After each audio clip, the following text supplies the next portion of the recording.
baay'een keessan isaanii haraaraa jettanii akkuma sitti argaa jirtan kana jechuudha. Kalara yookiin alwaana 5 dhufee jira. Akkasuma immoo jookii bishaanii namni isaanii feermuuzii jechuudha argitanii. Baay'ee namatti isin garsiisee jira. Kana qofa filannaa fi kenneetoo fi bishaaniif lamaan isaa akkana warri bitachuu barbaadan kana burcuqqoo warqaammaa yookiin Assalamu alaikum warahmatullahi wabarakatuh. Har'a jechuudha ordarii wayii namni wayii biyyaalaa irraa galuu heda lukkuu na feesisee na barbaachisee naaf hojjedhu jedhanii bakka hojii oolee har'a baay'een keessan isaanii haraaraa jettanii akkuma sitti argaa jirtan kana jechuudha. Alwaana meeqatu isinii dhufee takka lama sadii afurii shan jechuudha. Kalara yookiin alwaana 5 dhufee jira.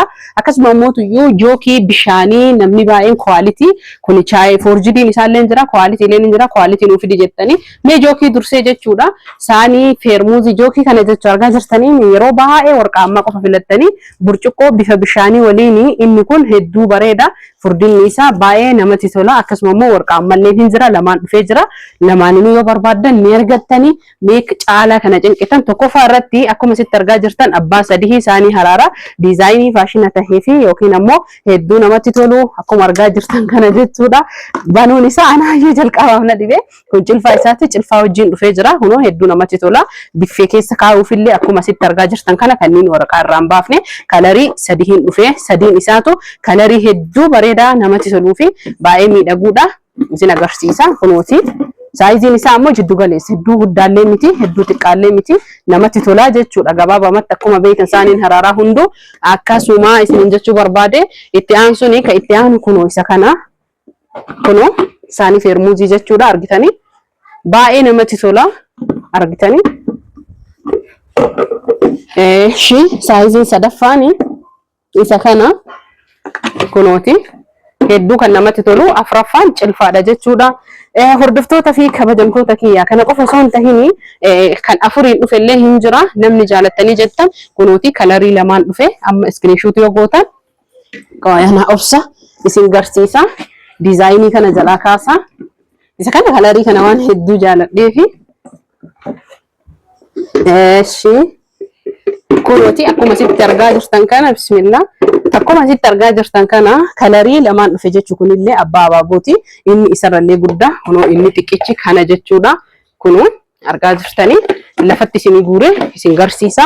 Maaliif jennaani bootan itti waraabaa jiru akkuma reef isiniin jedhe hojii biraa hojjetaa jira isinuu agarsiisuu fi kunooti kun cilfaan qabu summaa cilfaan qaba hin jedhina oomishni isaa garagara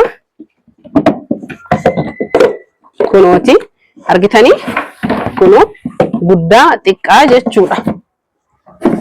Kunoo xiqqaa lamaa fi gurguddaa lama jiddu galeessa jechuudha. Kunoo hedduu namatti tola. Gabaabamatti argitanii argitan jedhee yaada. Kunoo bifa lama jira. Kunooti akkuma sitti argaa jirtan kana hunduu haga takka wal caala. Kuniif kun illee haga takka wal caala. Hedduu namatti tola jechuu biffeef illee akkasuma immoo mana keessatti fayyadamuuf illee saanii haraaraa hin dhufne warri jettan akkanatti shaniin kuni jennaan shanii kana miti hundi isaatu ni jira isinii galee faashin isaa jijjiiramaa dhufa daftanii dhaqqabachuu qabdanii jechuudha. Kalara shanii kana dhufe alwaana shanii diizaayinii meeqa diizaayinii lama jechuu diizaayiniitti lama kuni kalarri isaa akkana haa ta'u garagara lama haa ta'u malee diizaayinii tokko jedhamee waamama. Kunniin sadiin ammoo tuyyuu diizaayiniin isaa tokko. Diizaayinii lama kalara shantu dhufe ka barbaadan jechuudha daftanii bitachuu dandeettan.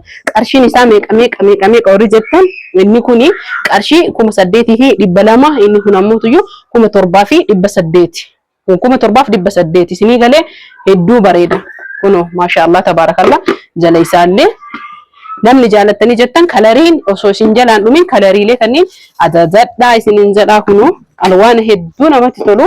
Meeqa isin garsiisee isin dhiisa garuu baay'ee natti tolu biffeefillee. Kunoo maashaallah tabaarakallah argitanii orjinaala jechuudha. Wannaan isaa cabaa maanna jalaa tahaa jettanii kan sodaannee jechuudha. Hordoftoota fi kabajamtoota kiyya haala kana fakkaatuun qarshii isaallee akkuma sitti argitanii jookidhaan illee kunuuti isin garsiisee jira. Kunoo kana qofa filannoo keessaniin godhina kunis baay'ee bareeda dirqama jechuudha.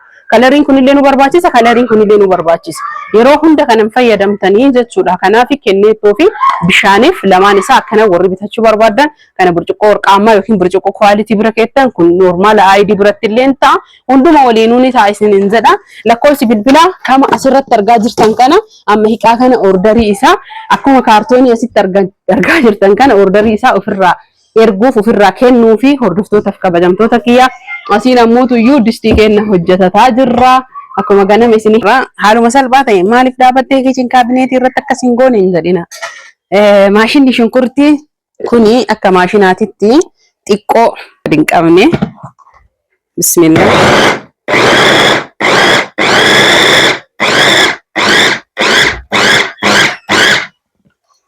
sakandii muraasa keessa jechu maashaallah tabarakallah kun amma ka pilaastikaati ka gatiin isaa gadi aanu kamaabiraati bareeda jechu osoo kaan ka 5,000 ka 6,000 garaagarummaa litiraatu jira maashina kana wannan isin himuu barbaadu keessa waan biraa isin fayyadu shunkurtii keessan nagahaan jechu itti fayyadamuu dandeettanii hordoftoota fi kabajamtoota kiyya hedduu bakka waan hedduudha ka orderii namni onlaayinii irratti orderii hojjetu kuni waan hedduu hojjeta hubadhaa sirriitti amma jechuun maashina kana argitanii miti umurazaan kanuma naa bitettanii iskiriinshoot godhuu odoon tahin an amma kana gaafsan waan isin ajaa'ibaa irraan kan hin barbaanne bitachuu akkam isinii bitaa jiru san barbaade asalaala sakandii muraasa keessan maashaallah tabarakallah ani hojjechuuf yaada isaa hin qabne malee osoo viidiyoo waraabuu yaada qabaadhe isinii fi yeroo bitu waan hundaayyuu garuu an shunkurtii erga qooncisee ka'ee waa'ee maashinaa kana namootiin hedduu maaliif hin barree ijoolleen hedduun waan isaan barbaachisu baraan jiranii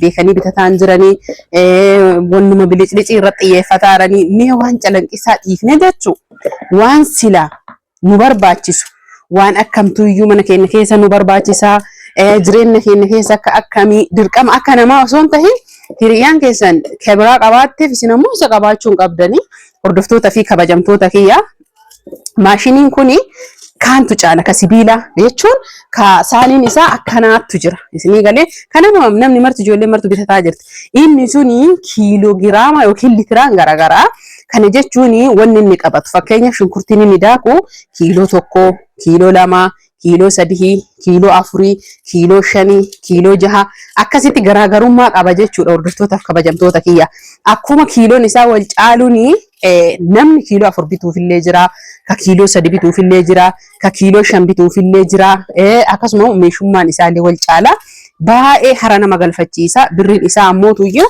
qarshii 4,000 jira 5,000 jira 6,000 kana jechuun akka guddina wal caaluun isin jedhee mire meeshummaa akka wal caaluullee qarshiilee wal caala meeshummaanuu tokko tahee litirallee jechuun saayizii yookiin maqaaza isaatiin wal caalaa jechuudha. Kanaaf hordoftoota fi kabajamtoota kiyya ani lukkuu hojjedhee isin garsiisuu qofa osoo hin tahin akka isin maashina kana akka isin fayyadu maashina mooyyee bunaa yoo fayyadamnu mee akkamiin fayyadamna ka jedhu amma maashina giraama 100 giraama 200 kana akkamiin akka fayyadamanii hin ibsine nullee rakkina guddaa qabna warri bitullee jechuudha akkasuma warri bitatullee akkaataa itti fayyadaman kan beeyne baay'eetu jira isiniin jedha fakkeenyaa fi maashina bunaatitti yoo deebinee jenne ka giraama 100 sanii buna oo'a akka ibiddarraa gaffuudhanii anama fakkeenya ofii kiyya hin qaba jechuu akkuma 5 fi 500 300 san jechuu walaakin akkuma jalqaba buna danfaa akoofne jechuu akaayameen itti naynee salphamatti ijoolletti achi kennee daakaa jedheen isinii galee maashinni suni binnee guyyaa 3tti bismillah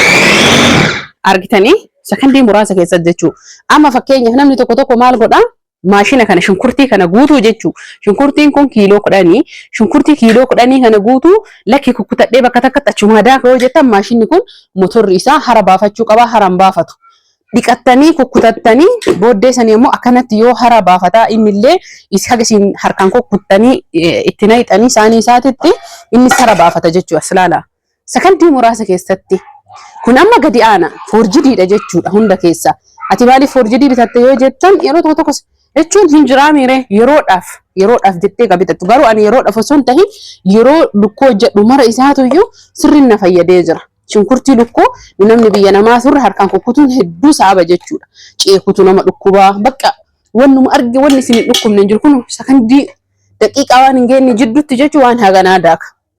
Isinii galee yoo ammootu iyyuu lakki shunkurtii kiiloo 10 kana guutuu isaa kukkutee ka'ee akkana jechuu kun argitanii faffalaxee ka'ee tirii wayii irra naqadhe achiitti naqadha jettan shunkurtii sunillee bishaan keessaa dhiqamee achi jechuudha. Akka nama siin gaggeessine erga qulqullaa'ee jedhee haala kanaan qulqulleessaa lolla'aa akkana kukkutuutu isinii caala.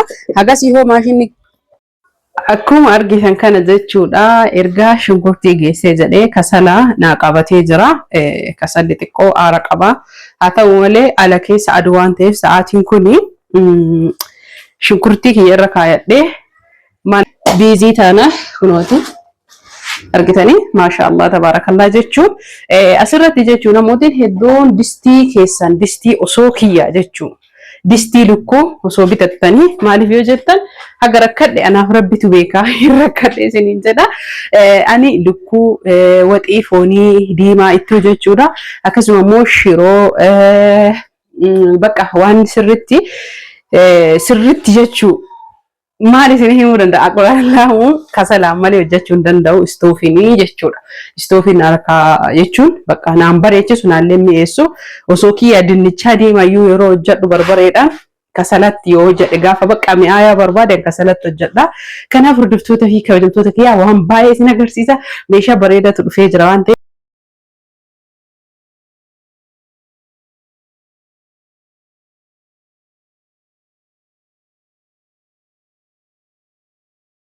himee jedhee kunooti itti jirra.